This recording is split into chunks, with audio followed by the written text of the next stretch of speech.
Welcome to I news. తెలంగాణలో ప్రస్తుతం ఓటర్ల జాబితా ప్రత్యేక సవరణ కార్యక్రమం కొనసాగుతోంది. అధికారుల మాటల్లో ప్రక్రియ సజావుగానే సాగుతున్న క్షేత్రస్థాయిలో మాత్రం పూర్తిగా భిన్నమైన పరిస్థితులు కనిపిస్తున్నాయి. గ్రామీణ ప్రాంతాల్లో ఫారంల కొరత, భాషా సమస్యలు, సాంకేతిక లోపాలు, బూత్ లెవెల్ అధికారుల పనితీరుపై ఫిర్యాదులు, గిరిజన ప్రాంతాల్లో అవగాహన లోపం, ఇలా అనేక సమస్యలు వెలుగులోకి వస్తున్నాయి. జిల్లాలో పరిస్థితి ఎలా ఉంది? ప్రజలు ఎదుర్కొంటున్న ఇబ్బందులేంటి? అధికారులు ఏమంటున్నారు? ఈ స్పెషల్ స్టోరీలో తెలుసుకుందాం. తెలంగాణలో ప్రస్తుతం స్పెషల్ ఇంటెన్సివ్ రివిజన్ పేరుతో ఓటర్ల జాబితా ప్రత్యేక సవరణ కార్యక్రమం కొనసాగుతుంది. ఈ ప్రక్రియలో కొత్త ఓటర్లను నమోదు చేయడం, మరణించిన వారి పేర్లను తొలగించడం, చిరునామా మార్పులను నమోదు చేయడం, డూప్లికేట్ ఓటర్లను గుర్తించడం ఇలాంటి అంశాలపై ప్రధాన లక్ష్యంగా ఎన్నికల సంఘం పనిచేస్తుంది. అయితే గ్రామీణ తెలంగాణలో ఈ ప్రక్రియ ఆశించిన స్థాయిలో జరగడం లేదని క్షేత్రస్థాయి పరిస్థితులు సూచిస్తున్నాయి.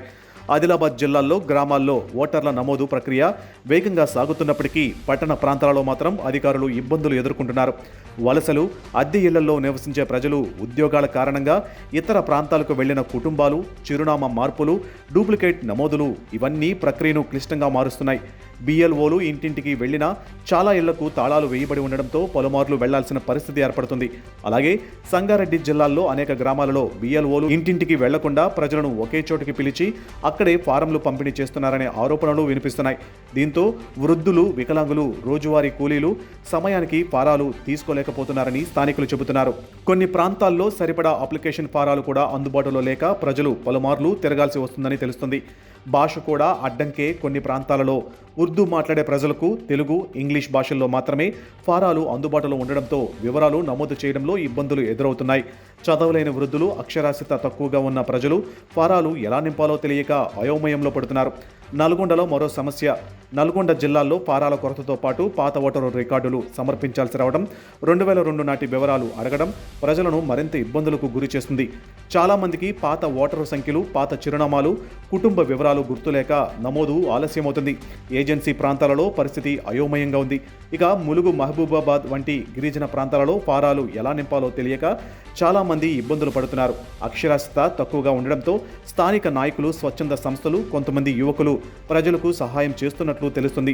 అయితే అధికారిక మార్గదర్శకాలు మరింత స్పష్టంగా అందించాల్సిన అవసరం ఉందని స్థానికులు చెబుతున్నారు. కరీంనగర్ జిల్లాల్లో సాంకేతిక లోపాలు ప్రక్రియను నెమ్మదింపజేస్తున్నాయి. ఆన్లైన్ పోర్టల్ పనిచేయకపోవడం, పేర్లు సరిపోకపోవడం, ఫోటోలు అప్లోడ్ కాకపోవడం, సమాచారం సేవ్ కాకపోవడం ఇలాంటి సమస్యలతో అధికారులు, ప్రజలు ఇబ్బందులు ఎదుర్కొంటున్నారు. అధికారుల స్పందన అయితే అధికారులు మాత్రం ఈ సమస్య తాత్కాలికమేనని చెబుతున్నారు. అవసరమైన చోట అదనపు సిబ్బందిని నియమిస్తున్నామని, సాంకేతికత సమస్యలను వెంటనే పరిష్కరిస్తున్నామని, గడువులోగా మొత్తం ప్రక్రియ పూర్తవుతుందని స్పష్టం చేస్తున్నారు. ఎందుకు ఎస్ఐఆర్ ప్రక్రియ కీలకం అంటే ఓటర్ల జాబితా ప్రజాస్వామ్యానికి పునాది.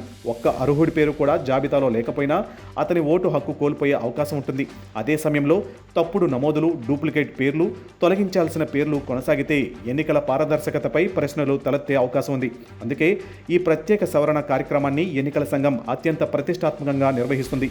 గ్రామాలలో ఫారాల కొరత, భాషా సమస్యలు, సాంకేతికత లోపాలు, అవగాహన లేకపోవడం, బిఎల్ఓల పనితీరుపై విమర్శలు ఇవన్నీ కలిసి ఓటర్ల జాబితా ప్రత్యేక సవరణ ప్రక్రియను సవాలుగా మార్చుతున్నాయి. అయితే ఎన్నికల సంఘం చెబుతున్నట్లుగా ఈ సమస్యలు గడువులోగా పరిష్కారం అవుతాయా? ప్రతి అర్హుడి పేరు ఓటర్ల జాబితాలో చేరుతుందా? ప్రజల్లో ఉన్న సందేహాలు తొలగుతాయా అనే ప్రశ్నలకు సమాధానం రానున్న రోజుల్లో తెలుస్తుంది.